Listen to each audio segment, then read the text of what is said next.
immediately. Does that concern you?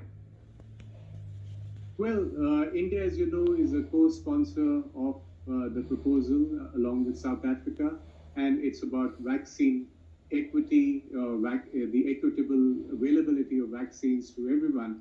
And we continue to be in discussion with all our partners. We have a conversation going on with Canada at the level of our WTO ambassadors in Geneva. And at this point of time, we are gearing ourselves for a text-based negotiation and discussion on this issue. So we are hoping that Canada would be part of that process. Does it disappoint you that Canada had not come out at the same time as the United States to indicate support? Well, different countries would come out at different times, and we're just hoping that we get this through, and I'm sure all our partners will be part of this process as we go forward. The German Chancellor Angela Merkel came out today against this this proposed waiver, and because Germany is where the patents for Pfizer, for instance, are partly held, that would seem to, if not kill this proposal, would severely limit it.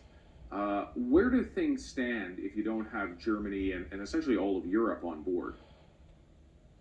Well, we continue to have this conversation at the WTO level, and these are early days of having the conversation. It goes through a process of text-based negotiations there. So these are early days, and we'll have these conversations, and I'm sure we'll have a good landing point where we all agree on how to move forward. And I'm curious why India believes a waiver of this intellectual property is the way to go, a temporary waiver.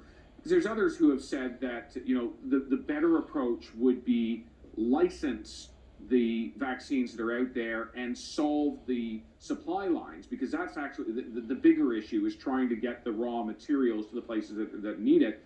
No question that your country, India, produces a large volume of vaccines, but there are complications, of course, in terms of some of the other vaccines, the Pfizer, BioNTech, the Moderna, for instance, in terms of getting those supply lines. So why is the waiver the better approach?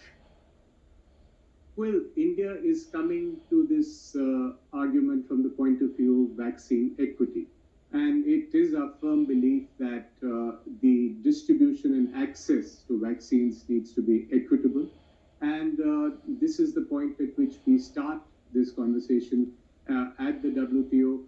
You would be aware that India is the largest vaccine maker in the world. India, in fact, has a patented vaccine of its own.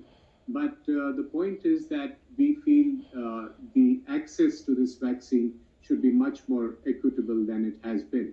And that's where we're coming into this argument. And what does that mean? What does equitable mean in the practical sense here? You want those patents opened up temporarily so that India could produce other vaccines beyond the scope of what it's producing now. Is that essentially the idea?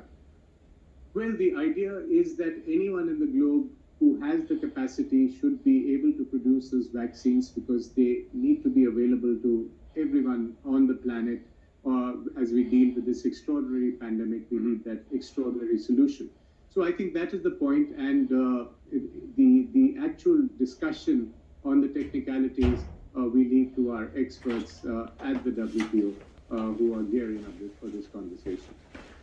Can I ask you, Mr. High Commissioner, about the situation in India?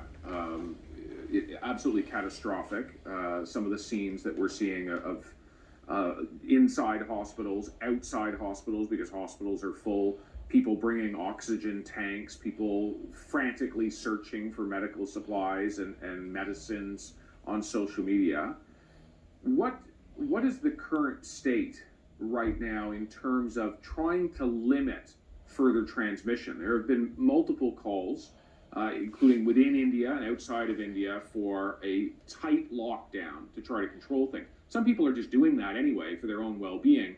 Why has the government, the national government, to this point, not done what many of its own citizens have deemed necessary? And then that is call for a full lockdown. Well, we are in the middle of a very brutal second wave, and that has come to us very suddenly. We were expecting a second wave of some kind to come, but this has been a tsunami. This came on the 30th of March. We had 50,000 fresh cases. a month later, we had 400,000. There was an exponential increase in the number of cases. Yesterday, we had more than 400,000 cases. But India is fighting back and fighting back in multiple ways. The healthcare and medical workers are leading this.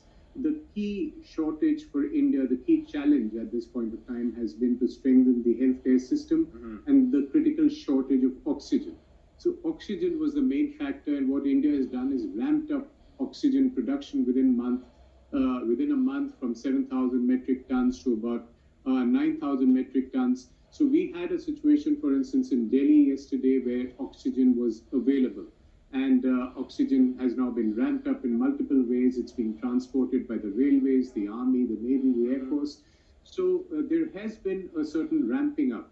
But your question also was about the second part of it, which is the lockdown. And much of India remains in some kind of lockdown, but the discussion is ongoing about whether the lockdown should be more severe or whether there should be containment zones. But in any case, there is an effective lockdown in place.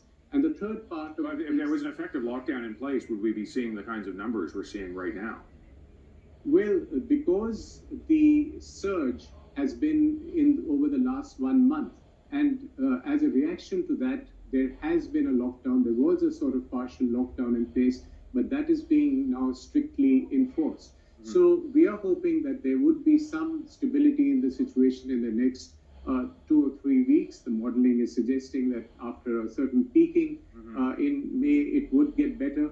And of course, the third part of the piece is very important, which is vaccination. Yeah. India has vaccinated 163 million vaccines have gone into arms of Indians, and we are hoping to do that rapidly. From the 1st of May, every Indian over the age of 18 is eligible for these vaccines. Mr. High Commissioner, I just want to interrupt you because I've only got a limited amount of time here left, and I wanted to ask you, Canada has sent aid, but we're hearing reports that some of the foreign aid that's coming in, things like oxygen and other medical supplies, are actually just sitting on the tarmac at airports and not being used.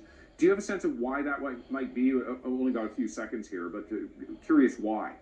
Well, I can assure you those are incorrect reports. A lot of the material is flowing very rapidly. There may have been a temporary sort of hold on that, but all of it is moving very rapidly, very transparently. We are sharing it with our partners and donors and colleagues, and much of it, I can assure you, will be going, all the aid will be going to those who need it.